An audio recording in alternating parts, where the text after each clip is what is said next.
Assalamualaikum warahmatullahi wabarakatuh. Bertemu kembali dengan saya Maryam Nur Azizah Rahma untuk mata pelajaran Informatika kelas 7. Pada pertemuan kali ini, kita masih akan membahas terkait materi Computational Thinking atau lebih tepatnya membedah kasus-kasus terkait hal tersebut. Selamat mengikuti. Menjadi anggota polisi merupakan pekerjaan yang sangat menantang. Hal ini juga dialami oleh Pak Rahmat. Pak Rahmat ditugaskan untuk bisa menyelesaikan kasus, khususnya kasus-kasus kriminalitas.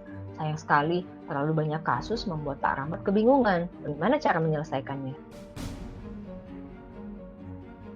Setelah mempelajari berbagai macam metode dalam menyelesaikan masalah, pilihan Pak Rahmat akhirnya jatuh pada metode Computational Thinking. Ayo, masih ingat tidak? Ada 4 kunci yang harus kita perhatikan saat kita akan menggunakan Computational Thinking dalam menyelesaikan masalah. Kalau kalian lupa, silakan buka kembali materi sebelumnya ya.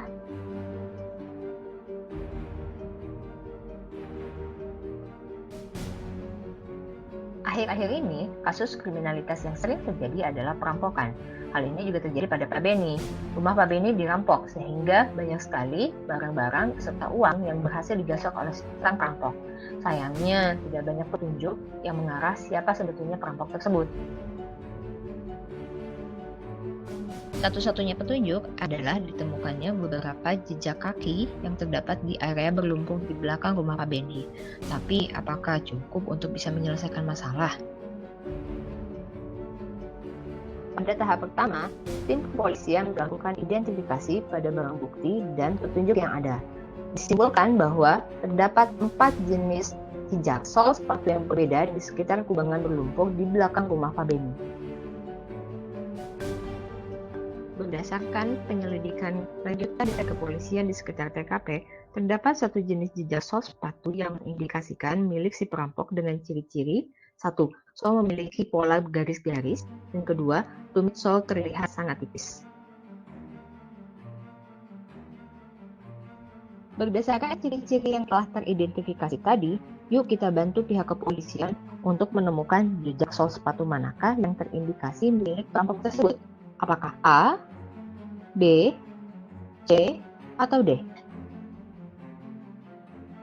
Ya benar, jawabannya adalah jejak sol sepatu D. Terima kasih teman-teman telah membantu pihak kepolisian menyelesaikan kasus ini.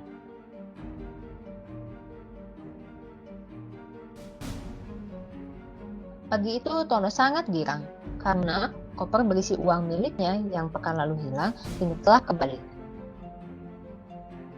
Namun, beberapa saat kemudian, Tono terlihat sangat marah karena ternyata kode kunci koper tersebut ada yang mengubahnya.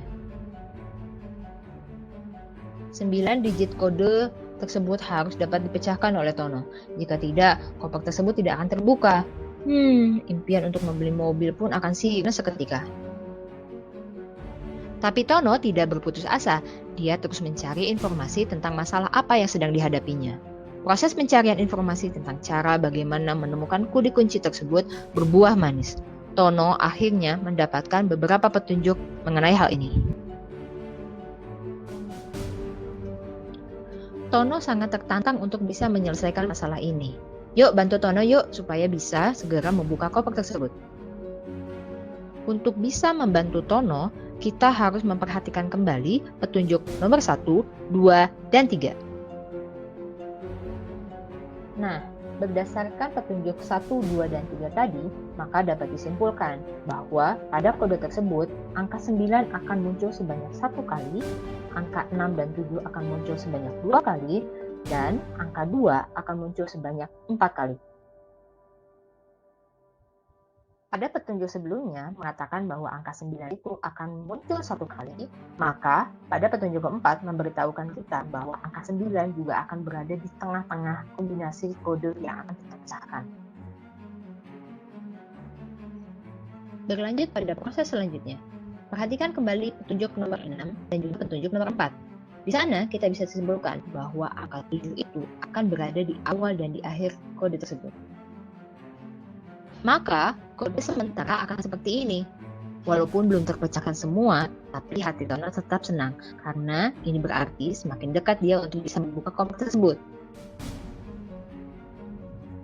Karena sudah merasa kesulitan untuk bisa mengikuti petunjuk selanjutnya, akhirnya Tono meminta bantuan Rido, temannya, untuk bisa memecahkan masalah tersebut.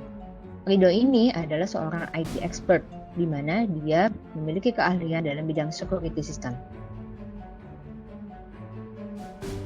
Menurut Rido, kita harus memperhatikan petunjuk kelima, di mana semua digit yang berurutan akan berbeda. Hal ini berarti angka 2 akan berada di urutan ke-2, 4, 6, dan 8. Nah, ini adalah kode sementara yang sudah terpecahkan.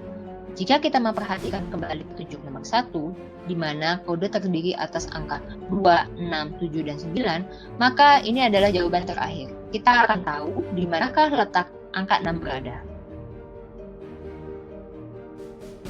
Akhirnya, ini adalah kode lengkap yang telah kita pecahkan bersama-sama. Terima kasih kepada teman-teman semua yang telah membantu Tono untuk bisa membuka kembali koper miliknya ini. Berdasarkan dua contoh kasus tadi, dapat kita simpulkan bahwa metode computational thinking dapat digunakan untuk menyelesaikan masalah dalam kehidupan kita sehari-hari. Terima kasih.